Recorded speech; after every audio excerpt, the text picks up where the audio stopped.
Raglan's Kitchen. Welcome to Raglan's Kitchen. இன்றைக்கி சிப்பி காளான் கிரேவி எப்படி செய்யலான்ட்டு பார்க்கலாம் வாங்க. இதுக்கு பேனில் ஒரு கரண்டி எண்ணெய் ஊற்றிப்போம். எண்ணெய் சூடானதுமே அரை ஸ்பூன் கடுகு போட்டு தாளிப்போம்.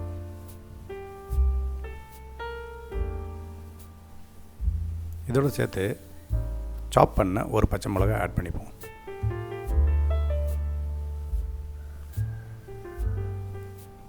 லேசாக வதங்கினதுமே இதுக்கப்புறம் 1.5 ஸ்பூன் இஞ்சி பூண்டு பேஸ்ட் இதில் ஆட் பண்ணிக்கிறோம்.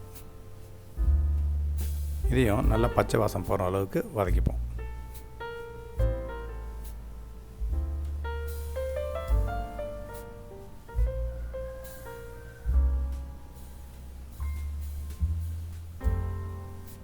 இது நல்லா வதங்குதுமே 25 சின்ன வெங்காயம் கட் பண்ணி வச்சுருக்கேன்.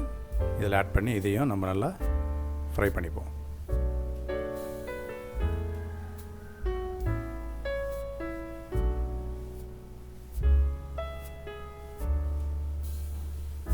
இதுக்கு தேவையான உப்பு ஆட் பண்ணிக்கிறோம். இதையும் நல்லா சேர்த்து வதக்கிப்போம்.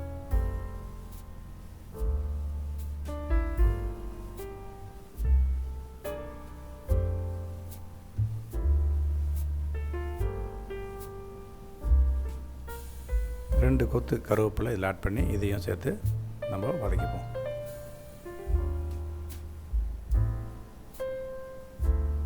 இதெல்லாம் நல்லா வதங்குதுமே தக்காளி இப்போ ஆட் பண்ணுறோம். 3 தக்காளியை கட் பண்ணி வச்சதை ஆட் பண்ணி இதையும் நம்ம நல்லா எல்லாத்தோடு சேர்த்து வதக்கிக்கணும்.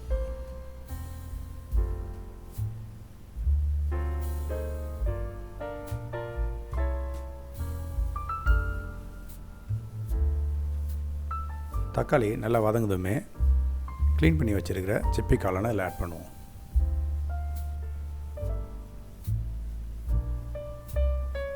இதை எல்லாத்தோடும் சேர்த்து நல்லா வதக்கிப்போம்.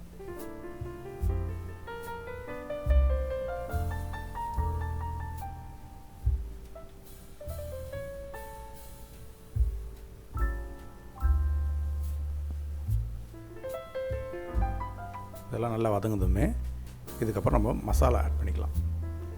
1 ஸ்பூன் மிளகாத்தூள், 1 ஸ்பூன் மல்லித்தூள், 1/4 டீஸ்பூன் மஞ்சத்தூள்,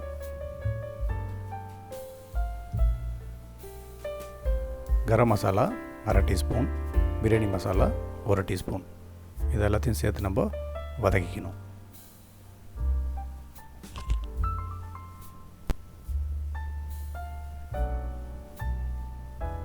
இதுக்கு தேவையான அளவு உப்பு. இது எல்லாத்தையும் சேர்த்து நம்ம நல்லா வதக்கிப்போம். இதுக்கப்புறம் 1 டம்ளர் தண்ணி ஆட் பண்ணி இது எல்லாத்தையும் சேர்த்து நம்ம குக் பண்ணிப்போம்.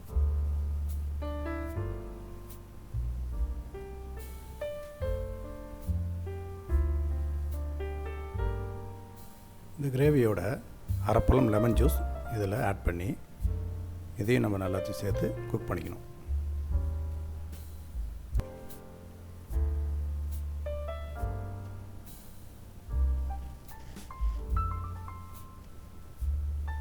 இந்த கிரேவி சப்பாத்திக்கு ரொம்ப நல்லாயிருக்கும். நீங்களும் ட்ரை பண்ணி பாருங்கள். இந்த ஸ்டேஜில் நம்ம கொத்தமல்லி ஆட் பண்ணி இது எல்லாத்தையும் சேர்த்து பரட்டி எடுக்க வேண்டியதுதான்.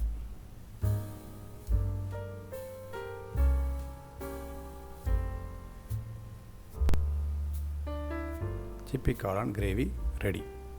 நீங்களும் இந்த சிப்பி காளான் கிரேவி ரெசிப்பியை வீட்டில் சமைச்சு பார்த்து உங்களுக்கு பிடிச்சிருந்துச்சுன்னா என் சேனலுக்கு லைக் பண்ணுங்கள், சப்ஸ்கிரைப் பண்ணுங்கள், மறந்துடாமல் பெல் பட்டனை ப்ரெஸ் பண்ணுங்கள். இனி வரும் சமையலில் சந்திப்போம். ராக்லன்ஸ் கிச்சன். தேங்க்யூ.